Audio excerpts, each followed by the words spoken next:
बघा, प्रत्येकाला वेळ देणं गरजेचं आहे. सगळे सोयऱ्यांच्या बाबतीतला जो विषय आहे तो विषय आदरणीय मुख्यमंत्री महोदयांनी आता हाऊसमध्ये पण मांडलेला आहे. थोडा वेळ लागणार आहे, त्याच्यावर अभ्यास चालू आहे, पण त्याच्यावर देखील बरेच लोकांनी आक्षेप घेतलेला आहे. पण त्या आक्षेप घेतलेल्या याच्यावर त्यांचा अभ्यास चालू आहे. त्या अभ्यासाप्रमाणे प्रत्येक बघा, एकदम सगळ्या पायऱ्या चढता येत नाही. काय तर कायद्याची बाजू असते, कायद्याच्या बाजूने आपल्याला जावं लागतं. शेवटी शासन शासनाच्या पद्धतीनं काम करत असतं. प्रत्येकाला वेळ द्यावा लागतो. त्या पद्धतीनं आमचं देखील जरांगे पाटील यांना आव्हान आहे की आपण मुख्यमंत्री महोदयांना वेळ द्यावा, या शासनाला वेळ द्यावा आणि आपल्या ज्या काही बाजू आहेत त्या बाजू ज्या पद्धतीनं आपण मांडत आहात त्या पद्धतीनं आपल्या बाजू सीएम साहेबांनी त्यांचे सगळं मंत्रिमंडळ समजावून घेऊन तुमचे एक एक गोष्टी एक धागा सोडवत आहेत. तुम्ही थोडा वेट आणि वॉच करून साहेबांना वेळ द्यावा.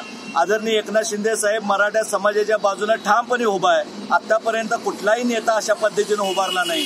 त्या काळात छत्रपती शाहू महाराजांनी मराठा समाजाच्या पाठीमागे जसं ठामपणे उभा राहिले होते त्याच पद्धतीनं या महाराष्ट्र राज्याचे मुख्यमंत्री म्हणून आदरणीय एकनाथ शिंदे साहेब मराठा समाजाला कुठेही असं वाऱ्यावर सोडलेलं नाही.